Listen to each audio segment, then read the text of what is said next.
también nos hace legítimos que estamos trabajando por solucionar los problemas de la gente, por resolver los problemas de la gente. Así que en apenas 2 días, gracias a la confianza, la legalidad, la Constitución, el respeto, en apenas 2 días logramos lo que ellos no lograron en 6 años. Autorizar el ingreso de la ayuda humanitaria. Ya cada vez más países se suman a la petición. Bien, ese es Guaidó después que reaparece el 23 de enero, se proclama como presidente encargado con un respaldo de la Constitución venezolana, con un respaldo del pueblo y de la comunidad internacional.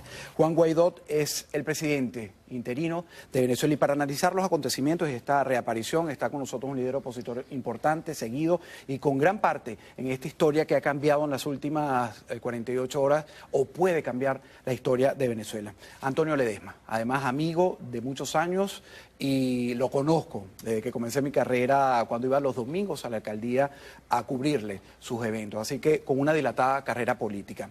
Pero voy a comenzar con la parte humana de esto que estamos viendo. Yo sé que los venezolanos están ávidos de saber qué ha pasado, por qué cambió, incluso a los escépticos. En esa lista me incluyo yo, que apuesto a que el régimen tiene la mano peluda del castrocomunismo y es muy difícil deshacerse de ellos así de fácil. Pero cuando Guaidó asume la presidencia, señor Ledesma, reaparece hoy, todo el mundo lo van a meter preso con una pasmosa tranquilidad, con una serenidad de que está cuidado, de que está protegido y de que tiene muchos ojos internacionales y nacionalmente allí protegiéndolo. ¿Es así? Sin duda alguna, porque estamos hablando de un régimen en una verdadera fase terminal. Cuando vemos esos aspavientos de Maduro, pudiéramos decir que son los estertores de un tirano que está viviendo sus horas postreras, su ocaso, y además ya analizando las columnas que sostenían esta narcodictadura, ¿cuáles eran? El petróleo, ya el petróleo está en declive porque ellos desmantelaron la empresa petrolera, una industria de prestigio que llegó a producir para 1999 3.500.000 barriles diarios. Hoy está por allí, por el millón de barriles. Perdone que lo interrumpa, pero ¿no lo está sosteniendo ahora el narcotráfico? ¿Estas mafias, esta narcotiranía se alimenta de este nefasto negocio milmillonario? Por supuesto que sirve, pero no suficientemente para poder apalancar toda una estructura estatal y sobre todo un país donde hay nóminas que superan los 5 millones, entre pensionados, jubilados, empleados públicos de ministerios, gobernaciones, alcaldías. Un país que no vive sino de la renta petrolera, y la renta petrolera es insuficiente porque no hay suficientes ingresos para poder sostener todo eso. Lo sabemos, lo hemos vivido nosotros cubriéndolo desde afuera y lo sabe el pueblo venezolano que huye porque no hay medicinas, no hay medicamentos, no hay insumos. Eso está claro. Vamos a ver precisamente sobre el petróleo, ¿qué dice el usurpador Nicolás Maduro el día de hoy? Seguiremos vendiendo el petróleo que nos demanden de ya y creciendo en nuestra producción, como estamos estimando con inversiones estadounidenses en Venezuela. Estamos estimando crecer en producción petrolera para vender más petróleo a Estados Unidos. Estados Unidos es más que Donald Trump. Donald Trump es pasajero en Estados Unidos. Y él pasará. Pasará, dice Maduro, pero Donald Trump está seguro de que antes de terminar... Eso revela hasta dónde está la debilidad de Maduro. Ese juego de palabras que la gente sabe leer muy bien, pues la gente no es tonta. Ahí vimos a un fanfarrón que hace unas horas había dicho que le daba 72 horas a Estados Unidos para que sacara el personal. Bueno, mañana sábado vamos a ver de qué tamaño está hecho y está quedando igualito que Noriega. Cuando Noriega sacó un machete allá en Panamá y le daba unos golpes a la tribuna y amenazaba, y tenía atrás el alto mando militar, y resulta que ese fue para la nunciatura, terminó preso en Estados Unidos y dejó guindado a los militares. Eso es lo que puede pasar en Venezuela, claro. Que Maduro termine pegando un carrerón, buscando refugio en Cuba, buscando refugio en Nicaragua. Con el alto mando militar, porque nos extrañó a todos verlo en la aparición que no estaba, y Vladimiro Padrino López aparece 24 horas después en una locución dándole un respaldo irrestricto, pero en las primeras horas no estaba en el balcón acompañando al usurpador. Aún cuando aparezcan todos allí, no todos están en esa movida realmente. Los que están en el balcón, sí. No nos olvidemos de las horas de antesala del 23 de enero de 1958, muchos de los militares que participaron en el movimiento cívico-militar del 23 de enero, días antes, juraron lealtad a Marcos Pérez Jiménez, aparecían en actividades públicas con Marcos Pérez Jiménez, y después lo vimos incluso integrando la Junta de Gobierno. Claro, la Junta de Gobierno del 58. Y eso está por venir. Usted está viendo una película parecida, 61 años después. Sin duda alguna, es que la situación de Venezuela indica que Maduro es insostenible. Ahora, fíjese. Olvídate que los chinos van a seguir metiendo más dinero en Venezuela. Los chinos están interesados en que les pague, y el único que puede garantizar el pago de la deuda china es Juan Guaidó y el gobierno de transición, porque es un gobierno de transición el que puede hacer contactos con el Fondo Monetario, con el Banco Mundial, con el Banco Interamericano de Desarrollo para reactivar la economía venezolana. Maduro lo que puede asegurar es terminar de hundir más y más y más la economía venezolana. Yo no quiero que se me acaben los minutos sin preguntarle realmente qué fue lo que pasó con la pregunta inicial. ¿Qué pasó? ¿Cómo llegamos a esta coalición encabezada quizás por Estados Unidos, aunque a la gente no le guste mucho, pero realmente es el que tiene su gran apoyo? El reconocimiento del presidente Donald Trump, de la administración Trump, ha permitido que se diera este giro en la historia de Venezuela. ¿Qué pasó tras bastidores? Bueno, porque ahí está Bolsonaro, claro, pero seamos también objetivos en el análisis. Tú como observador has seguido lo que ocurrió el 4 de enero en Lima. El grupo de Lima impulsó a Estados Unidos. Hizo un pronunciamiento, porque es que Estados Unidos tampoco puede aparecer como el policía del mundo. No, es un problema que atañe a los Estados Unidos, pero también a Canadá, que atañe a la OEA, pero también a la Unión Europea. Esa llamada de Canadá al día, horas antes, el 4 de enero, fue real entre Canadá, la canciller Freeland y Guaidó, que le digo, te apoyamos, y eso lo decide realmente a él proclamarse. Todos estos contactos han hecho posible que Juan Guaidó no dé un salto en el vacío. No se trata de una decisión temeraria, es de mucho arrojo, porque hay que tener coraje para hacer lo que hizo en definitiva Juan Guaidó, pero no está en solitario, porque el tema de Venezuela también le compete a la comunidad internacional. La comunidad internacional están optando entre dictadura y democracia, entre oscurantismo y libertad, y están apoyando la democracia, están apoyando la libertad, pero además conscientes como están de que el tema de Venezuela es un problema no solo de nosotros, los venezolanos. Y de seguridad nacional. Es un problema de seguridad para la región. Ahí está Hezbollah, el terrorismo, el narcotráfico. Insisto en Estados Unidos. Yo sé que el Grupo de Lima, después de ese pronunciamiento, más que no iban a desconocer el 10 de enero a Nicolás Maduro, pues impulsa, como que acelera toda esta rueda que venía preparándose desde la visita de funcionarios estadounidenses a la región, empezando el gobierno de Donald Trump. Pero, ¿qué pasó? ¿Cuál fue el detonante que no hemos visto en el 2017 y que no vimos en el 2014? Bueno, ahora tenemos un parlamento que fue elegido por 14 millones de venezolanos. No, pero ese parlamento lo tuvimos en el 2015 también, y no había hecho su trabajo. No, pero todo es un proceso. Recuerda que también...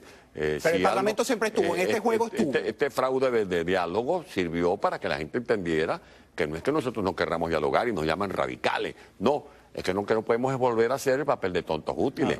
Claro. ¿Hubo diputados opositores que fueron tontos útiles del régimen? No, yo no quisiera hacer ese juicio de valor, más bien quisiera hacer juego de palabras de un... No, yo sí quiero saber qué pasó, porque involucrando un régimen que se burló hasta del Papa, porque no solamente que se burló de los parlamentarios que fueron a República Dominicana, es que se burló del Papa, que envió unos emisarios, y por supuesto vimos que Maduro lo que estaba buscando era ganar tiempo para seguir en el poder.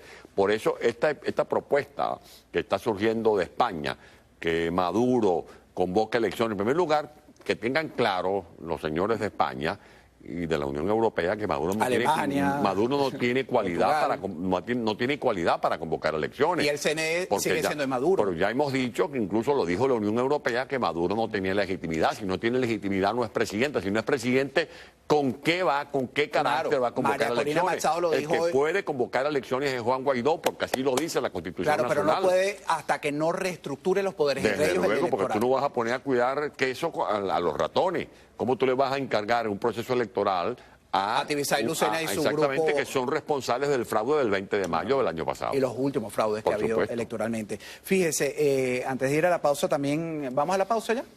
Vamos a la pausa y regresamos enseguida. Hay muchas más preguntas y muchas inquietudes. Perdone la velocidad diferente, Oscar Aza, que es un señor comedido y espera que la gente hable, pero es que tengo muchas inquietudes por saber, como el pueblo venezolano que nos sigue en este programa. Recuerde que puede seguirnos en las redes sociales. Regresamos de inmediato con el exalcalde de Caracas, Antonio Ledesma, para seguir analizando este momento clave de la historia venezolana.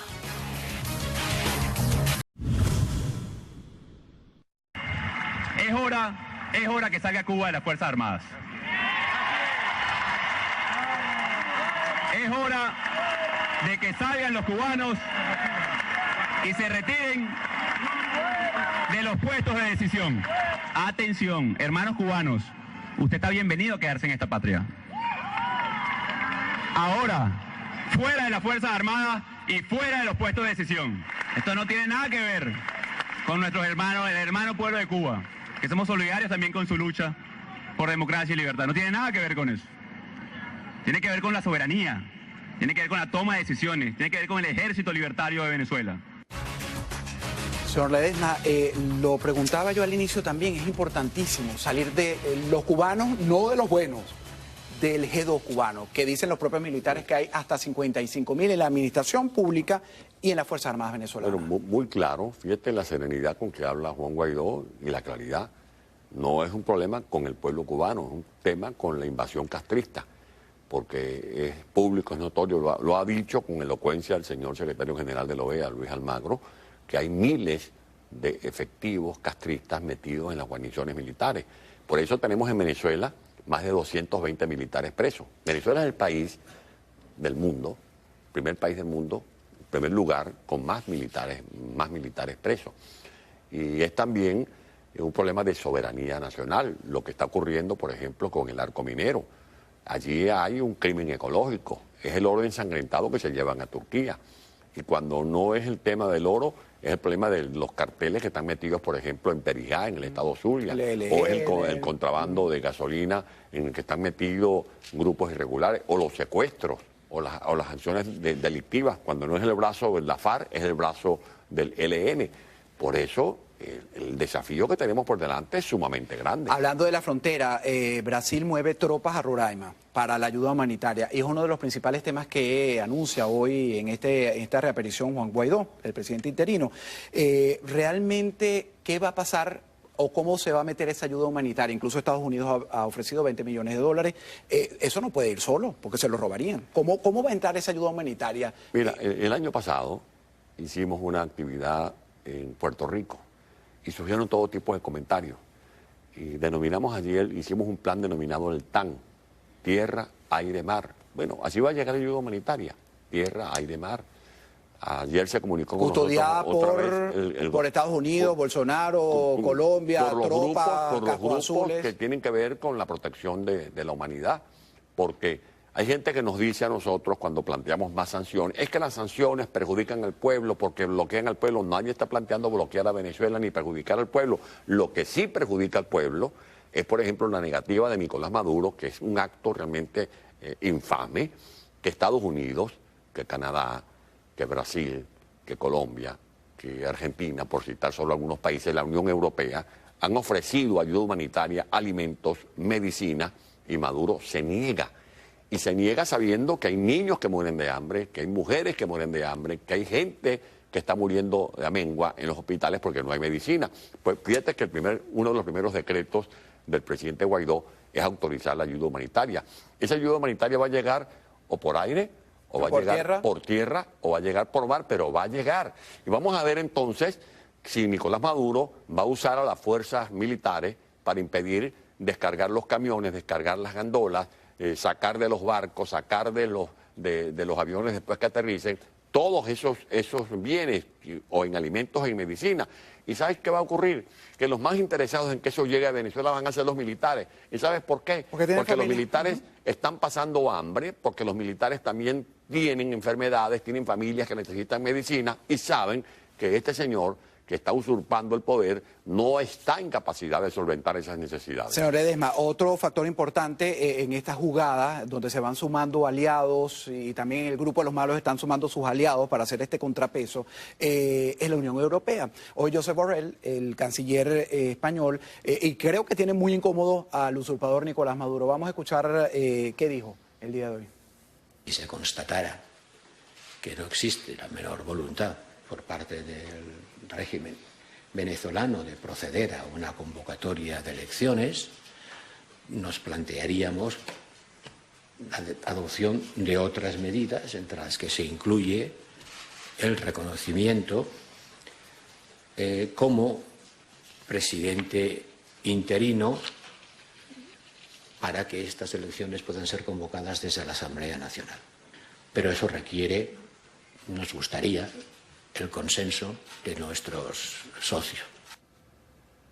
¿Qué va a pasar en la Unión Europea? Pues es que la Unión Europea lo que tiene que terminar es de reconocer a Juan Guaidó como presidente legítimo. ¿Pero qué les falta para eso? Bueno, no sé, dar algunas vueltas, algunos debates, porque cuando yo oigo al canciller Borrell decir que le dan un plazo a Maduro para que convoque elecciones, eso no encaja con las mismas decisiones que ha tomado la Unión Europea. ¿Por qué? Porque la Unión Europea, y uno de sus voceros ha sido el señor Borrell, es que Maduro no tiene legitimidad y que no iban a reconocer a Maduro. Así lo dijo el señor Borrell. Pueden buscar incluso en la hemeroteca o en los archivos. Sí. Lo dijo el señor Borrell, que Maduro no podía asumir la presidencia el 10 de enero pasado porque no tiene legitimidad. Si no tiene legitimidad, no puede convocar elecciones. El que puede convocar elecciones, vuelvo y repito, es Juan Guaidó, que conforme al artículo 233 de la Constitución Nacional es el presidente legítimo de Venezuela.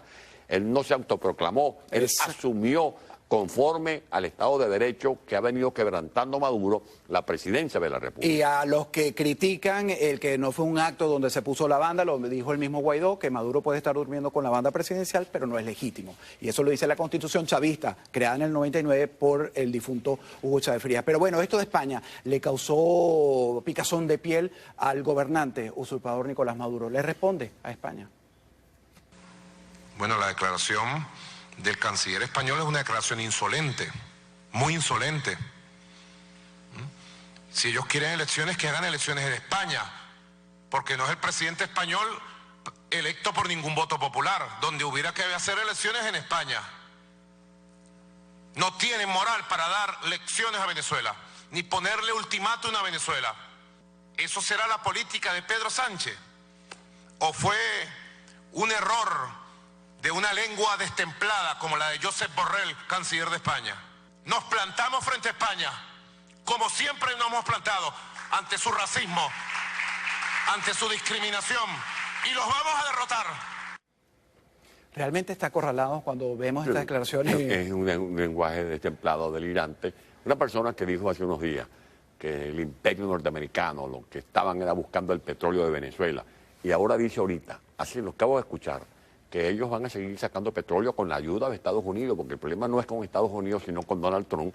Bueno, imagínate tú cómo está ese señor, cómo estará de asustado, que no sabe articular muy bien los argumentos. Según su visión política, ¿cuánto falta para el desenlace final de esta historia? Porque parece haber comenzado el 23 de enero. Yo no tengo una bola de cristal, sí te puedo decir que estamos más cerca que ayer, que hay el resurgir de un pueblo, que ese pueblo está alborozado. ¿Va a seguir en las calles, dijo Guaidó, por cierto? Claro, porque ese pueblo no tiene miedo. El único miedo que en todo caso tendría es un miedo útil, que es vivir toda la vida o el resto de su vida, lo que le quede de vida, en las condiciones en que está. La gente está ahí muriéndose por hambre, la gente está ahí muriendo a manos de lampa. La gente, y cuando no muera a manos de lampa, o es que consecuencia se va, de lampa. O es que huye. Entonces la gente no está dispuesta a seguir en este calvario. Y por eso vimos lo que vimos el pasado 23 de enero, manifestaciones gigantescas. Y la gente decidida. Ayer se convocó por las redes, porque ya no tenemos televisión, por las redes, por un Twitter, por Instagram.